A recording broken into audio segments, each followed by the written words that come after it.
स्थित हैं और एक अच्छा बहाना है कि हम ख्रिस्त जयंती के उपलक्ष्य में एक दूसरे से मिलते हैं, मुलाकात करते हैं, इसे एक सम्मेलन का रूप दे देते हैं। यह एक अच्छा बहाना है, परंतु इन सब बातों के पीछे परमेश्वर अपने दिल की बात कहना चाहते हैं, उसको समझना हमारी ज़रूरत होती है। इसका फ़ायदा उठाएं। सभा को अपने हिसाब से नहीं वरन परमेश्वर की इच्छा के अनुसार अपना समय खोते हुए परमेश्वर के वचन को सीख लें। तो यह अवसर हमें नहीं मालूम है 2022 में ऐसी सभाएं दोबारा हो पाएंगी कि नहीं, 23 में माफ कीजिएगा, और 24 में ऐसा सम्मेलन होगा कि नहीं होगा, गारंटी नहीं है। इसलिए जब स्वतंत्रता का काल है तो इसी साल हमें परमेश्वर के वचन को गहराई से सुन लेना चाहिए। फिर ऐसा आमना सामना नहीं हो पाएगा। फिर आप टीवी में और यूट्यूब में ही एक दूसरे को बातें कर सकते हैं, क्योंकि हमारी सरकार आने वाले दिनों में ऐसे कानून बना देगी कि आप ऐसा इकट्ठा नहीं हो सकते हैं, और ना ही खुलेआम अपनी किताब लेकर के आराधनालय जा सकते हैं, क्योंकि 2023 तक मध्य तक बहुत सी कलीसियाओं में ताला डाला होगा। आप अपने घर में ही बैठ करके परमेश्वर की भक्ति कर सकते हैं, ऐसा कुछ आसार नजर आता है। इस रहस्य को हम आपके सामने रख दिया चाहते हैं। इसलिए अभी के 2 घंटे, शाम के 2 घंटे बिल्कुल कान धर के सुनना, कामकाज, मोबाइल इधर उधर जाना, और यदि कुछ लोग बाहर इधर उधर पिकनिक जैसे मनाने बाजार में हैं तो उनको भी वॉलेंटियर्स नियुक्त करके दे दें कि दुनिया के नाश के पहले वो संदेश सुन लें, नहीं तो ऐसे गन्ना खाते रहिएगा। ठीक है कि नहीं? बाजार नहीं है, ये अवसर है 2022 में कि आप खुलेआम आराधना कर सक रहे हैं। पिता परमेश्वर को धन्यवाद देते हैं। हम शाम को भी होंगे ठीक 4 बजे। 4 बजे का मतलब 4 बजे होता है। आपकी घड़ी देर चले, प्रभु 1 सेकंड में ना आके दुनिया ले जाएगा, तो 1 घंटे के बाद की तो बात ही छोड़ दो। इसलिए हमें भारत की पद्धति को या अपने देश के नियम को तोड़ना होगा। यदि तुम्हें स्थायी घर में जाना है तो वहाँ का अनुशासन सीखना पड़ेगा। इस भारत के अनुशासन से स्वर्ग में अनुशासित नहीं हो सकते हैं। इसलिए हमें परमेश्वर की इच्छा जानने की ज़रूरत है। कल हम समय पर होंगे, शाम को भी हम इस बारे में आगाह करा देंगे। यदि आपको परमेश्वर की सीधे वचन से ऑनलाइन डायरेक्ट सीधे दिल की धड़कन सुनना है तो जल्दी से आए। नाश्ता वास्ता छोड़ दो, एक दिन उपवास नहीं सही, ठीक है ना? कल हम समय पर होंगे ठीक 9 बजे। यहाँ सभा आरंभ होगी। आज 10 बजे शुरू हुई थी, परंतु कल हम 9 बजे शुरू करेंगे। 1 घंटे जल्दी आ जाइए। परमेश्वर ने हमें प्रेरिताई और भविष्यवक्ताई अभिषेक और दर्शन के साथ बुलाया। सन 1970 में हमने सबसे पहला संदेश दिया था। सन 80 में पवित्र आत्मा से भरपूर होकर परमेश्वर ने चिन्हों और चमत्कारों की सेवा दी। सन 90 में 3 सितारे की नौकरी छोड़ करके हमने कलीसिया रोपण की सेवा शुरू की। 91 में पहली कलीसिया बनी थी, और अब तक करीबन 15,000 लोगों ने बपतिस्मा लिया है, जो 37 जाति में से आते हैं। करीबन 250 पास्टर्स लोगों को प्रभु ने इस सेवा के द्वारा तैयार किया। एक दिन वो पापी थे, फिर विश्वासी बने, फिर गृह कलीसिया के अगुवे बने, एवेंजलिस्ट बने। 7 साल के बाद उन्हें पासबान बनाया गया। फिर उसके बाद हमने आज से 5 साल पहले Episcopal church in India council नाम से एक संस्था रजिस्टर की, जो सेंट्रल गवर्नमेंट से मान्यता प्राप्त है। ये सोसाइटी और ट्रस्ट नहीं है, परंतु चर्च रजिस्ट्रेशन है। और आज भारत के अंदर में चर्च रजिस्ट्रेशन बहुत ही कम संस्थाओं के पास में है, और यदि उनके पास है तो कागज नहीं रह गए हैं, वो जब्ती में है। तो ऐसे समय में सरकार ऐसे नियम बना सकती है जहाँ पर यदि कागज नहीं है तो ताला लगाओ चर्च में, सो इस तरीके की विपदाएं सुनाई देती हैं। कठिन दिन है यीशु मसीह के भक्तों के लिए। अब धरती जीने लायक नहीं रह गई है। कान धर के सुनो, ये धरती पर शौक फरमाने का समय खत्म हो गया, परंतु अब यीशु आ रहे तो उसके आगमन की तैयारी करने का समय है। जैसे ट्रेन आ गई तो हम थैला झोला बैग वगैरह लेकर के खड़े हो जाते हैं, कुछ यीशु के आगमन के लिए हमें इसी तरीके से अपना उद्धार का बस्ता लेकर के खड़े हो जाना है और यीशु के आगमन की तैयारी में जुट जाना है। सो पिता परमेश्वर हमें आशीष दे। सो इस सेवा के द्वारा परमेश्वर संपूर्ण भारत देश विदेशों में आशीष दे रहे हैं। और बीते दिनों की 2 साल की लॉकडाउन में संपूर्ण धरती में लोगों ने ऑनलाइन वचन सुना, चाहे अमेरिका हो, इजराइल हो, ऑस्ट्रेलिया हो, चाहे दोहा हो, कतार हो, या इटाली हो, तुर्की हो, विश्व भर के लोगों ने अंत के दिनों के बारे में वचन सुना है। और अभी भी हमारे साथ बहुत से विश्व के लोग जुड़े हुए हैं। साल में हम 2 बार 15 दिनों का बाइबल अध्ययन कोर्स चलाते हैं, जिसमें यीशु के आगमन में एक व्यक्ति को किस बात की जरूरत है कि वह अपनी तैयारी करे, उस विषय में आधार बनाकर बाइबल में क्या लिखा है ये तो तुम घर में भी पढ़ लोगे।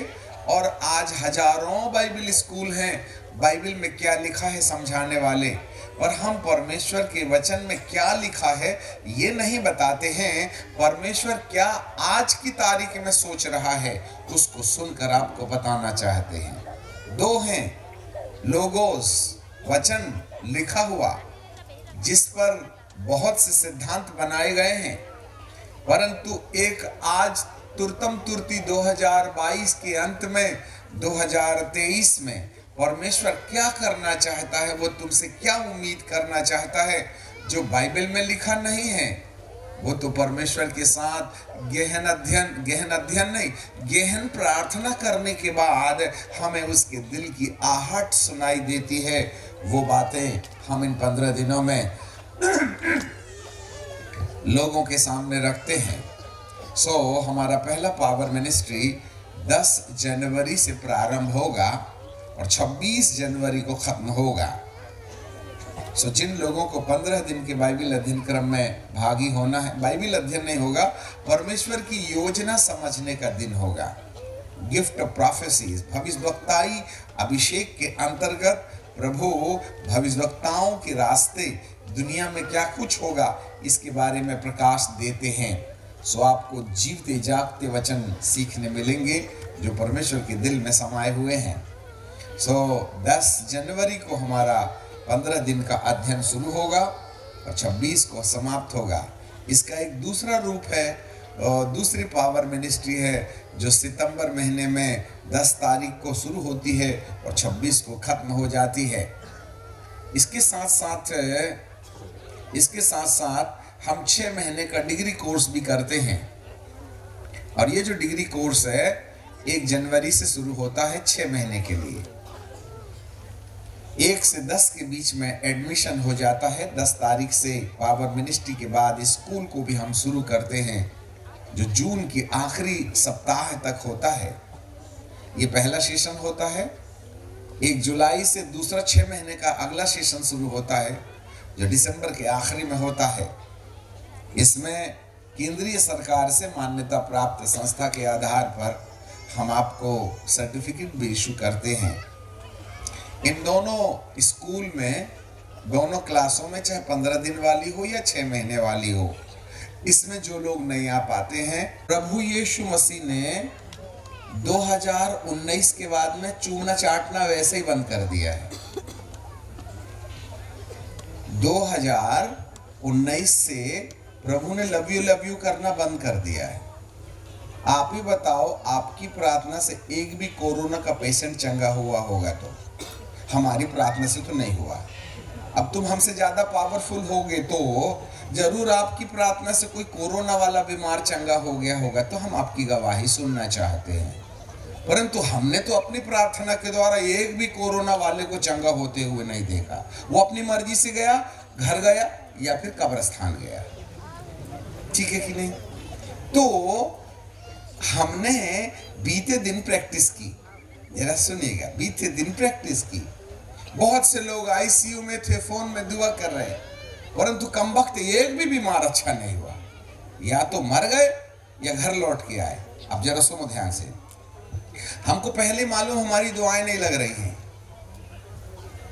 हमारी दुआएं नहीं लग रही हैं, तो हमने तमाम कोरोना पेशेंट्स लोगों को एक सलाह दिया, देख भाई तू हॉस्पिटल गया है ना, तो घर लौटने वाला है नहीं, तू तो पहले ही मान के बैठ। इसका मतलब तू वहीं से जाने वाला है कहाँ? कब्रिस्तान। और हम मैयत देने आ नहीं सकते तेरे, क्योंकि हमको भी तो अपने जान के लाले पड़े हैं। कोई पादरी कब्रिस्तान में मुर्दा गाड़ने नहीं गया, सब मेहतर लोगों ने जला दिए, गया संस्कार, दुआ प्रार्थना नमाज, तू मुर्दा खुद ही कर लिए और खुद ही चले जाइयो, ऐसा कुछ माहौल था। सो हमने कहा देखो तुम गए हो, लौटोगे तो हो नहीं, परंतु एक सलाह हम देते हैं आपको कि तुमने ना जितना भी गलतियां किया है, माँ बाप का अपमान हो, पत्नी को पीटना हो, पत्नी को छोड़ करके और कोई गर्लफ्रेंड बनाना हो, मोबाइल में लंद फंद वाला कार्यक्रम मालूम है आपको, ऐसा वगैरह किया है, तो तू वैसे ही मरने वाला है और नरक जाएगा। इसलिए पश्चाताप कर ले और रो ले अपने परमेश्वर के चरणों में, आंसू बहा बहा करके प्रभु के पैर धो ले। अब बाल छोटे हैं कोई बात नहीं, परंतु अपने सिर के बाल से यीशु के पैर पोंछ ले और कहना मैं मरने वाला हूँ, हे प्रभु कम से कम ऊपर तो दरवाजा खोल के रखना, कब्रिस्तान गया भी तो सटक से ऊपर चला जाऊं, नरक ना जाऊं, बोल करके तू पश्चाताप कर ले। तो जिन लोगों ने हमारी सलाह मानी ना, तो वो आईसीयू से कब्रिस्तान जाने के लिए नहीं, घर लौटने के लिए बाहर आ गए। Hallelujah, praise the Lord. तो हमने कहा प्रभु दुआ से तो आदमी चंगा नहीं हुआ, पर सलाह मानने से जरूर बाहर आ गया है। ठीक है कि नहीं? हमने कहा आइडिया, प्रभु कहते हैं देख तूने बहुत दुआ करके ना बहुतों को चंगा कर लिया, अब मेरे को भी तो कुछ कुछ करने दे रहे। तो मैं बोला क्या करेगा? पश्चाताप करके क्षमा कर दिया तो घर लौट आऊंगा, नहीं तो कब्रिस्तान की यात्रा निश्चित है। तब हमने कहा आइडिया, और तब से हम बीमारों के लिए ज्यादा प्रार्थना नहीं करते हैं, हम पश्चाताप करने की सलाह देते हैं।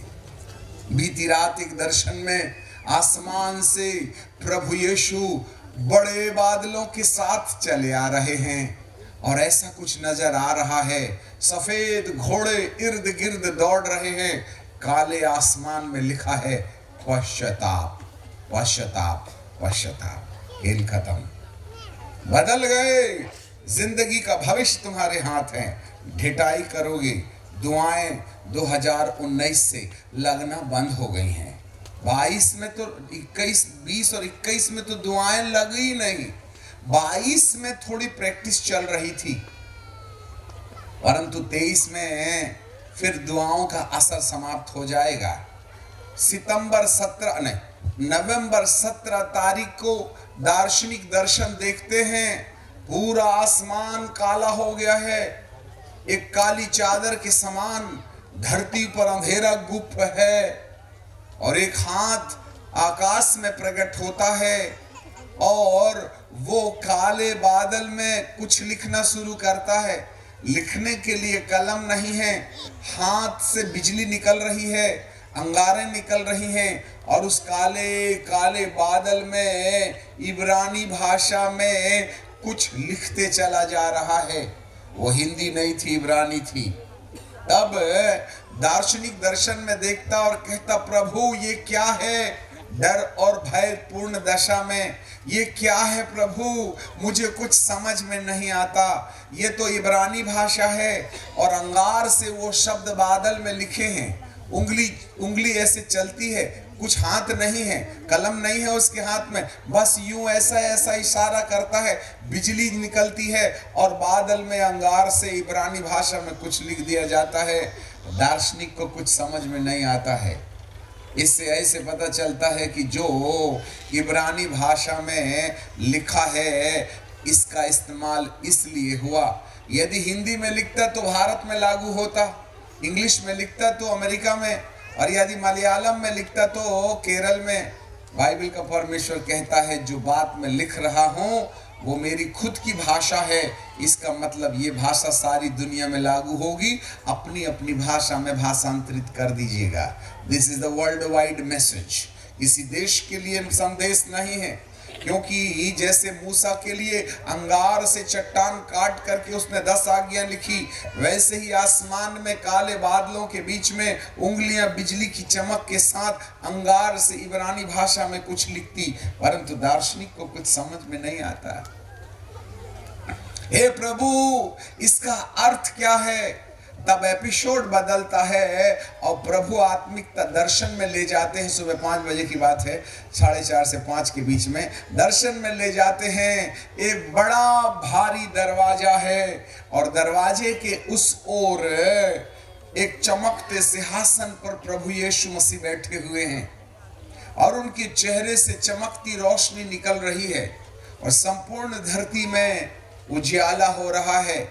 परंतु धीरे धीरे वो दरवाजा ऐसे बंद होने लगा और जैसे जैसे दरवाजा बंद हो रहा है, प्रभु के चेहरे से आने वाला उजियाला जो पृथ्वी को ज्योतिर्मय बनाया रखा था, धीरे धीरे उजियाला कम हो रहा है। जिस प्रतिशत में दरवाजा बंद हो रहा है, उस प्रतिशत में प्रभु का प्रकाश आना धरती पर बंद होते चला जा रहा है। एट लास्ट ऐसा हुआ कि वो दरवाजा होते होते लगभग एक दूसरे से चिपक गया और जैसे ही वो एक धारी बची, तब हल्का सा प्रकाश छन करके पृथ्वी पर आ रहा था और जैसे ही दरवाजा बंद हुआ, संपूर्ण पृथ्वी में अंधकार छा गया। तब आकाश में इब्रानी भाषा में अंगार से लिखे हुए शब्द से दार्शनिक समझता है। इस दर्शन को उस शब्द में समझा के प्रभु ने कहा, मेरे अनुग्रह का समय।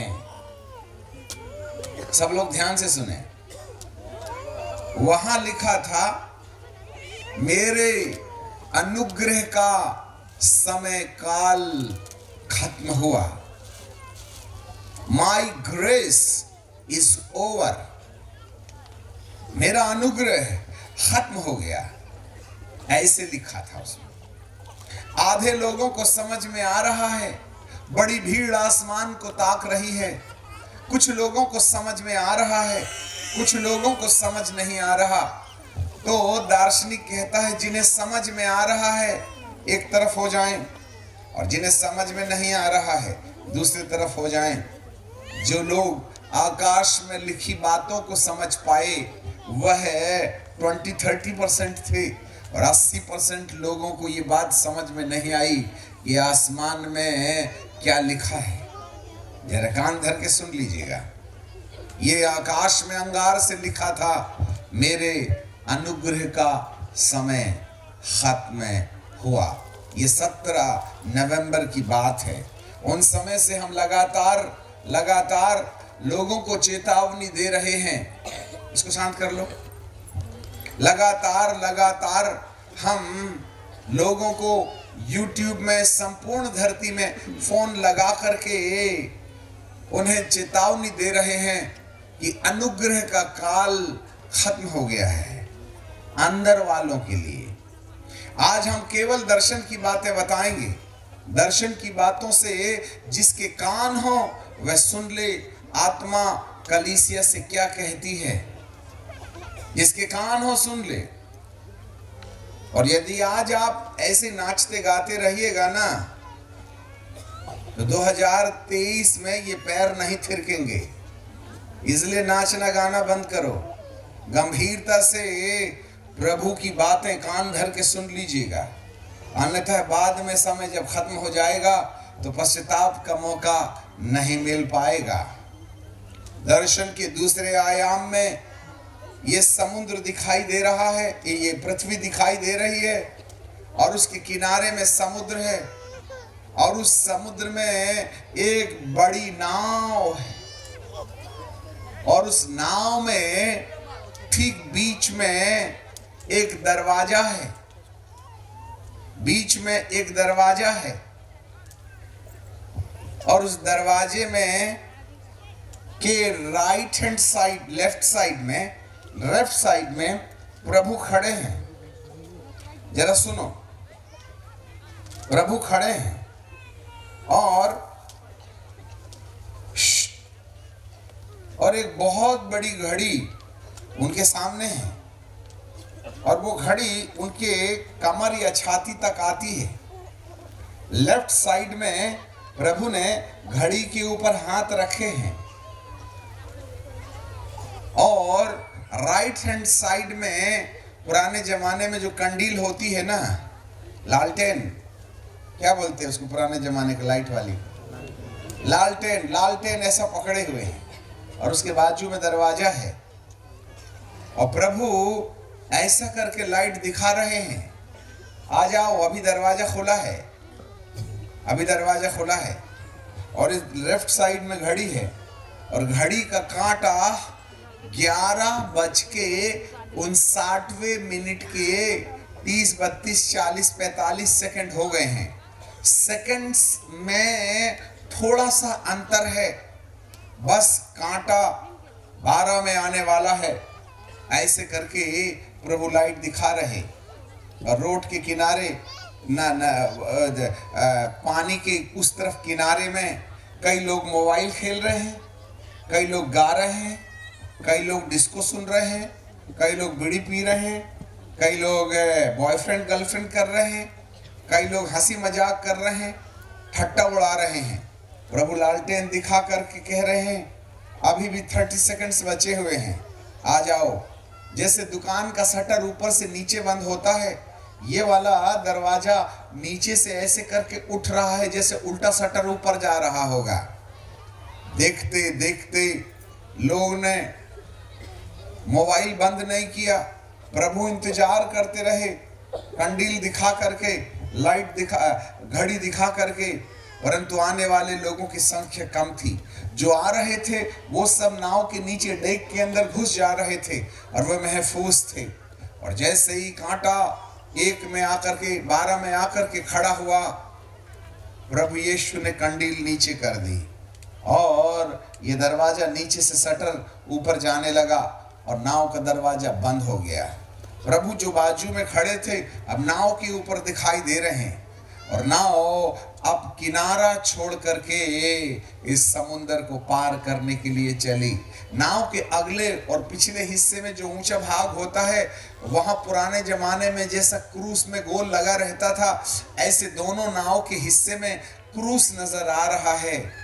और इस तरीके से नाव जब बीच में चली गई, कान धर के सुन लो, मजाक नहीं करना, नहीं कोरोना तुम्हारे साथ इतनी बदतमीजी से दिल लगी करेगा कि फिर आपके लिए मौका नहीं मिलेगा। इसलिए जब वक्त है, आज भी 3 दिन और 4 दिन हमारे पास हाथ में है पश्चाताप करने के लिए। कल आप में से बहुत से लोगों ने रिपेंट किया है, और इसको मजाक के रूप में मत ले लेना, नहीं तो भारी पड़ेगा बाद में। जब नाव ठीक बीच में चली गई, खाने पीने वाले खाते पीते रहे, परंतु किसी दूसरी जगह से आवाज सुनाई देती है, प्रभु प्रभु हमें बचा लो, हमें बचा लो, हमें बचा लो। कश्ती बीच में जाने के समय धीरे धीरे उसकी स्पीड कम होती है। प्रभु एक अज्ञात स्थान से आने वाली आवाज की ओर कान धरते हैं और सुनते हैं। अभी कुछ और भी लोग बकाया हैं जो मेरी दुहाई दे रहे हैं। नाव रुक जाती है और प्रभु उस आवाज की ओर अपना ध्यान इकट्ठा करते हैं, पर इसके बाद क्या हुआ दर्शन में प्रभु ने नहीं दिखाया। अब हम इसके अनुवाद को आपके सामने रख दिया चाहते हैं। 11:59 के ना जाने कितने सेकंड पार हो गए हैं।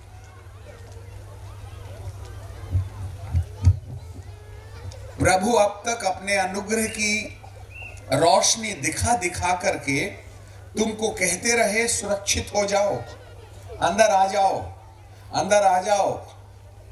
जिनके पास बाइबल है, जिन लोगों ने परमेश्वर का वचन सुना है, जो लोग कलीसिया के सदस्य हैं, चाहे आपकी संस्था कोई भी होगी, आपके पास यदि बाइबल है, यदि आपने यीशु का वचन सुना है, यदि आप यीशु के अनुयायी हैं, तो इसके बाद भी यदि आपने शास्त्र के अंदर प्रभु की सलाह जो अनंत जीवन में लागू होती है उसको नहीं माना, तो उनके लिए अनुग्रह का काल खत्म हो गया। धनवान को जब नीचे अधलोक में जब वो चले गए तो कहते हैं, प्रभु इब्राहिम बाबा लाजर को बोलो कि अपनी उंगली का सिरा भिगो करके मेरी जीभ को ठंडा करें। परंतु अब्राहम बाबा माफ करना, अब्राहम बाबा कहते हैं, इब्राहिम बाबा कहते हैं, नहीं नहीं, हमारे और तुम्हारे बीच में भारी गढ़ा है, हमारे तुम्हारे बीच में भारी गढ़ा है, यहां से वहां कोई आ जा नहीं सकता। तो धनवान ने एक आग्रह किया, प्रभु यदि लाजर को जिंदा करने के लिए आप तैयार नहीं हुए तो मेरे पास मत भेजो, मेरे 5 और भाई लोग हैं जो इसी प्रकार का जीवन जी रहे हैं, उनके पास भेज दो। इब्राहिम बाबा ने अधलोक में पड़े धनवान को एक बात कहा, उनके पास तो शास्त्र और भविष्यवक्ता की किताबें हैं, उनके पास तो शास्त्र और भविष्यवक्ता की किताबें हैं, उनको वो पढ़ें, उनको वो सुने और उनको वो समझें और अपने हिसाब से मेला जीवन जीना बंद करें। मैं तेरे भाइयों के चक्कर में लाजर को जिंदा करके एक आदमी के लिए सुसमाचार प्रचार के लिए लाजर को जिंदा नहीं ना करूंगा। उनके पास शास्त्र की किताबें हैं। इसका मतलब है जो वचन आपके हाथ में रखा है यही तुम्हारी गवाही लेगा, यही तुम्हारा न्याय करेगा, यही तुम्हें सलाह देता है। इसको सुनो, इसको पढ़ो। यदि सुनने और पढ़ने के बाद भी आपने अपने जीवन का रूपांतर या परिवर्तन नहीं किया, खाली विश्वास करते रहे, बीड़ी भी पीते रहे, विश्वास भी करते रहे, तंबाकू पान बीड़ी भी खाते रहे, विश्वास भी करते रहे, लड़का लड़की छोरा छोरी लव यू भी करते रहे, विश्वास भी करते रहे और पत्नी को भी पीटते रहे, विश्वास भी करते रहे, नंबर 2 का धंधा करते रहे, अपनी पत्नी को छोड़ के पड़ोसन को लव यू करते रहे, प्रभु जी कहते हैं ऐसे लोगों के लिए दरवाजा बंद हो गया है, क्योंकि उनके पास शास्त्र है पर वो सुनना नहीं चाहते। शौक से बाइबल पढ़ते हैं परंतु उसके अनुसार जीवन नहीं बदलते हैं। सकल कर्म का पाप कलीसिया में हो रहा। हाँ, आप भी याजक हैं और आप भी प्रभु के दास हैं। यदि मैं गुप्त बात बोलूं आप नाराज मत होना। आपने भी सफेद कपड़े में युवक युवती को शादी दी होगी, गाउन पहना करके, मोजा से लेकर के रीत बेल तक सफेद था। मैं आपसे पूछता हूं कि ये जितने भी लोगों को हमने पुलपिट के सामने विवाह करके पिता पुत्र पवित्र आत्मा के नाम से पति पत्नी घोषित किया, इसमें से कुंवारे कितने थे? इसमें से कुंवारे कितने थे? अरे ये तो पति पत्नी की प्रैक्टिस 12 साल से कर रहे हैं।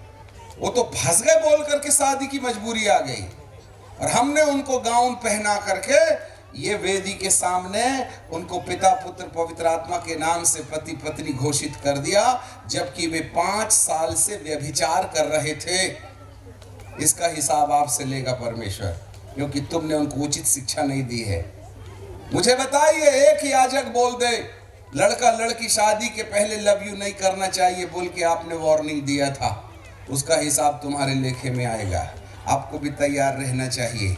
ये मुल्ला जुला संदेश काम नहीं पड़ेगा, इसका हिसाब आपके लेखे में आएगा, क्योंकि तुमने पवित्रता का संदेश कलीसिया को नहीं दिया। इससे ज्यादा हट करके नहीं कहा जा सकता है। इसका मतलब है पश्चाताप, लौटाना, मन फिराना, कलीसिया के अंदर करोड़ों मील दूर की बात है, हम तो चंगाई का ढोलक बजा रहे हैं, भविष्यवाणी का गिटार बजा रहे हैं, उनकी सुविधाओं के लिए दुआ कर रहे, शादी नहीं होती शादी करवा रहे, बच्चे नहीं होते बच्चे के लिए प्रार्थना कर रहे। बीड़ी छोड़ने के लिए किसने बोला इसको भी बपतिस्मा देना चाहिए कि लड़के लड़कियां इसमें पोर्नोलॉजी की वेबसाइट ना देखें? कोई मर्द है आज भारत के अंदर में जो मोबाइल के अंदर में अपराध हो रहा है, उसके अपराध में मुंह खोल करके बोलता होगा? यदि हमने ज्यादा मोबाइल वालों के साथ छेड़छाड़ की, कल को आना बंद हो जाएगा तो चंदा हमारा नुकसान हो जाएगा। हमें चिंता यही तो है ना। यदि जवानों को ज्यादा पाप से दूर करने की कोशिश करे तो ये नहीं आए तो 50 और 100 रुपए का हफ्ता का नुकसान हमारा ना हो जाएगा। हम भी तो बिजनेस में लगे हैं कि नहीं? भले ये नरक में चले जाएं, इसका हिसाब कौन देगा? हमें भी पश्चाताप कर लेना चाहिए। 31 तारीख की रात है, आखिरी रात है। 11:59 के 50वां मिनट सेकंड्स आ गया है। हमें कोई दिक्कत नहीं है भाई साहब, हम अपना किराया साथ लेके चलते हैं। जिसको डर है वो डरे।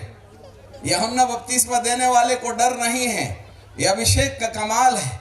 चाहो तो मानो एलिय्याह नबी जो आने वाला था, उसका अभिषेक भारत में पुकार के कह रहा है, मन फिराओ, लौट आओ, परमेश्वर के राज्य का दरवाजा बंद होने की घड़ी आ गई है। हालेलुया।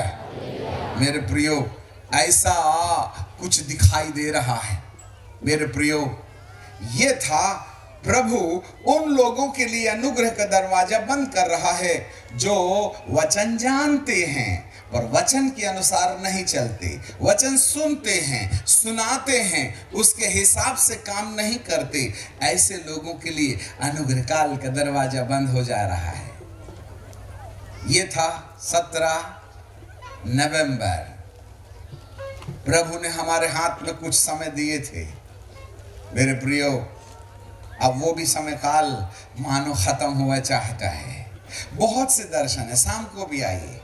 बाइबल के अंदर जो कुछ भी लिखा है, इसलिए परमेश्वर का वचन कहता है, मैं इस दुर्घटना के पहले, इससे पहले कि मैं अपने अनुग्रह का दरवाजा बंद कर दूं, कुछ मिनट, घंटे, दिन, हफ्ता नहीं रह गया, हमारे हाथ में है। मैं आपको डराने नहीं आए हैं। हम कल चले जाएंगे, आपको जहां जाना है वहां जाइएगा। इफिसियों की किताब और उसका 5वां अध्याय और उसके 26वें पद को हम आगे चल करके देखते हैं। Book of Ephesians chapter 5 and verse 26 है। वहां लिखा है कि उसको वचन के द्वारा कलीसिया को, विश्वासी जगत को, अर्थात उसको वचन के द्वारा जल के स्नान से शुद्ध करके पवित्र बनाए, धर्मी बनाए नहीं लिखा है। यीशु मसीह पर विश्वास करने वाला धर्मी बन जाता है, परंतु धर्मी लोगों का अगला प्रमोशन पवित्रता में होना चाहिएगा। धार्मिकता फाउंडेशन है। उस नींव को छोड़ जो पड़ी है कोई दूसरी नींव नहीं डाल सकता, और वो है मसीह यीशु। परंतु सवाल ये है, कुरिन्थियों की किताब और उसका पहला कुरिन्थियों की किताब और उसका 3 अध्याय और उसके, यदि मैं आपको 11वें पद से पढ़ूं तो लिखा है 1 Corinthians chapter 3 and verse 11, क्योंकि उस नींव को छोड़ जो पड़ी है वह यीशु है जिस पर तुमने विश्वास किया। यूहन्ना 1:12 में लिखा है कि जितनों ने उस पर विश्वास किया उतनों को परमेश्वर ने अपनी संतान होने का अधिकार दिया। आपकी जिंदगी में नींव डाल दी गई है। गलातियों 4:6 में लिखा है, पुत्र को जिसने अपने अंदर स्वीकार कर लिया, पुत्र की आत्मा हे अब्बा हे पिता कह करके पुकारने का अधिकार हमको देती है। अब धर्मी बन गए, आपकी नींव डल गई है। परंतु बाइबल का परमेश्वर कहता है उस नींव को छोड़ कोई दूसरी नींव नहीं है, और वह है यीशु मसीह।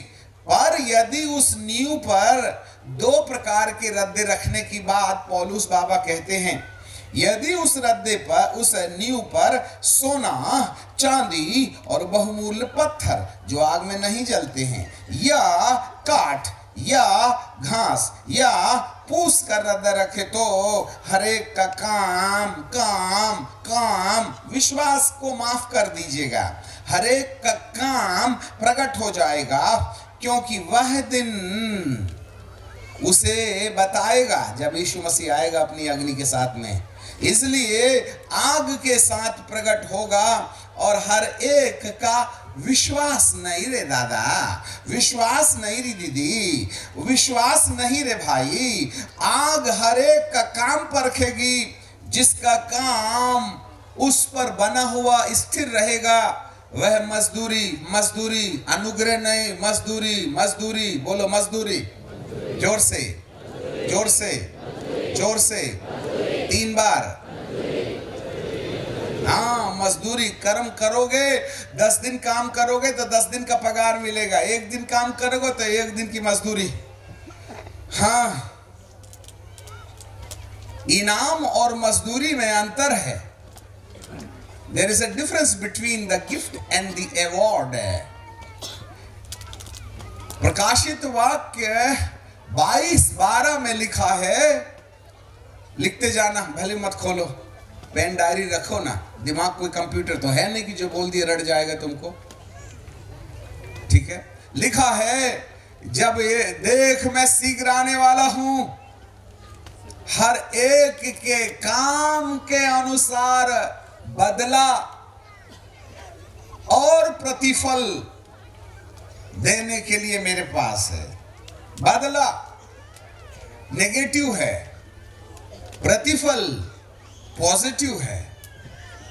बुरे वाले काम को बदला मिलेगा, अच्छे वाले काम को प्रतिफल मिलेगा। सोना और चांदी और बहुमूल्य पत्थर नामक विश्वास के ऊपर न आग में नहीं जलने वाले आचरण को सोना और चांदी और बहुमूल्य पत्थर के रद्दे के रूप में आंका गया है। और जो लोग अपनी जिंदगी में यीशु के विश्वास के ऊपर सोना, चांदी और बहुमूल्य पत्थर नामक परमेश्वर की आज्ञा का पालन करने वाले आचरण को जी रहे हैं, उनको प्रभु प्रतिफल देगा, महिमा की देह पहनने का अवसर देगा। परंतु जिनकी जिंदगी में विश्वास है, परंतु घास, काठ और पूस वाला, आग में जलने वाला जीवन जी रहे हैं, ऐसे लोगों के लिए बदला, क्योंकि जिसका काम जल जाएगा वो हानि उठाएगा।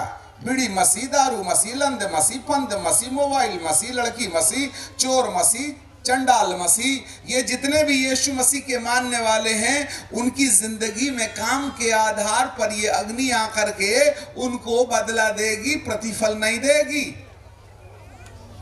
हाँ, चर्च जाने से, बपतिस्मा लेने से, यीशु के नाम की जय पुकारने से ज्यादा काम नहीं बनेगा, नींव डालने के अलावा। और यदि नींव के ऊपर छत डालना है तो दीवार खड़ा करना पड़ेगा ना। हम तो घास के रद्दे रख रहे हैं, लकड़ी के रद्दे रख रहे हैं, पूस के रद्दे रख रहे हैं। ऐसे समय में छत यदि लकड़ी के रद्दे के ऊपर रख भी दिया जाए और प्रभु अपनी अग्नि में आए, तो नीचे का कचरा यदि जल गया तो छत का क्या होगा?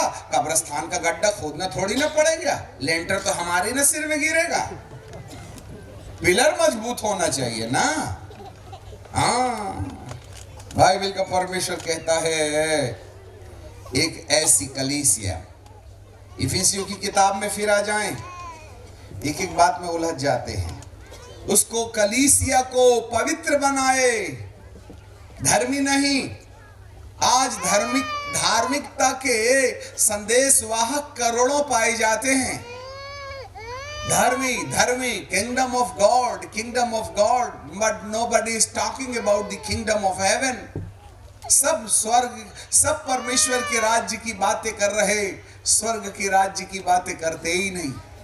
विश्वास से परमेश्वर का राज्य, परंतु काम से स्वर्ग का राज्य बताने के लिए फुर्सत नहीं है। यहां पर लिखा है, उसको वचन के द्वारा जल के स्नान से शुद्ध करके पवित्र बनाए। अब आगे जरा देखना, आगे क्या लिखा है, हमारे पीछे सब लोग बोलिएगा, और सब लोग ऊंची आवाज से, और उसे ऐसी एक ऐसी तेजस्वी कलीसिया बनाकर अपने पास खड़ा करे। कौन सी कलीसिया? हाँ, ये CNI कलीसिया, मेथोडिस्ट कलीसिया, पेंटिकॉस्टल कलीसिया, जाकोबाइट कलीसिया, मेरोनाइट कलीसिया, जीवन ज्योति कलीसिया, जगत की ज्योति कलीसिया। मुबारक हो आपके रजिस्ट्रेशन के आधार पर आपकी अपनी संस्था के नाम का परिचय। मेरा प्रभु जब आएगा तो आपकी संस्था का बैनर नहीं देखेगा, इसलिए अभी से बैनर गिराना शुरू करो और एक ही बैनर लटका लो। बचना है तो 2023 में अलग अलग झंडे गिरा दो, एक ही झंडा ऊंचा रखो, यीशु की पवित्रता का झंडा। संस्था के लिए जीना मरना बंद करें, अपने प्रभु के लिए जीना शुरू कर दें। जी हाँ, तो हो सकता है 2023 में थोड़ी सी मोहलत मिल जावे। साफ जिसके कान हो वह सुन ले, आत्मा कलीसिया से क्या कहता है। बाइबल का परमेश्वर कहता है कि तेजस्वी कलीसिया, कलीसिया बोलिए, कलीसिया, तेजस्वी कलीसिया बोलिए, कलीसिया, तेजस्वी कलीसिया, कलीसिया, तेजस्वी कलीसिया। तो कलीसिया कौन बनाता है? हम बनाते हैं। कलीसिया हम बनाते हैं, परंतु परमेश्वर कलीसिया को तेजस्वी कलीसिया में कन्वर्ट करता है। हालेलुया। अब आप बताइए, आप कलीसिया के सदस्य हो कि तेजस्वी कलीसिया के सदस्य हो? हम कलीसिया के सदस्य हैं कि तेजस्वी कलीसिया के सदस्य हैं? जो विश्वास करता है, बपतिस्मा लेता है, दान चंदा लाना शुरू कर देता है, वो कलीसिया का सदस्य हो जाता है। परंतु मेरे प्रभु को बपतिस्मा लेकर चर्च आने वाले, आराधना करने वाले, गले में क्रूस लटकाने वाले, ऐसे वाले कलीसिया को बोलते हैं, मैं कलीसिया को लेने नहीं आऊंगा। ये पादरी साहब क्या बोले, भगाओ इसको, ये तो कलीसिया को लेने नहीं आता, बोलता दाढ़ी वाला। भाई साहब, बाइबल को अपनी चश्मा लगा के देखो और पढ़ो उसको, मेरे चश्मे से मत पढ़ना। मेरा प्रभु जब आएगा तो उसका रूप इतना भयावह होगा। जरा पढ़िएगा दूसरा थिस्सलुनीकियों की किताब और उसका पहला अध्याय और उसका 7वें पद से मैं आपके लिए पढ़ूंगा। दूसरा थिस्सलुनीकियों की किताब, हम सिस्टमैटिक नहीं हैं, ऑटोमेटिक हैं। हम संदेश तैयार नहीं करते, ऊपर से जो आवाज आ रही है वही बोल रहे हैं, इसलिए आप ध्यान से सुन लीजिएगा। 7वें पद में, दूसरा थिस्सलुनीकियों की किताब पहला अध्याय 7वां पद, और तुम्हें जो क्लेश पाते हो हमारे साथ चैन दे, उस समय जब प्रभु यीशु अपने सामर्थी दूतों के साथ, नंबर 1 धधकती हुई आग में, नंबर 2 स्वर्ग से प्रकट होगा। और जो परमेश्वर को नहीं पहचानते हैं, हमारे प्रभु यीशु के सुसमाचार पर विश्वास तो करते हैं परंतु मानते नहीं हैं। वाह, हमारे पीछे बोलिए, हमारे प्रभु यीशु के सुसमाचार को नहीं मानते और विश्वास जरूर करते हैं। हाँ, आज मानने वाले कितने हैं और विश्वास करने वाले कितने हैं? हाँ, सभी उठा लिए, भले बीड़ी धोंकते हो। भाई, विश्वास करने वाले तो सब हैं यहाँ जितने हैं, तभी ना आए हो, नहीं तो मंदिर में दिखते, नहीं तो मस्जिद में दिखते। इस तंबू के नीचे वही ना है जो विश्वास करता है। परंतु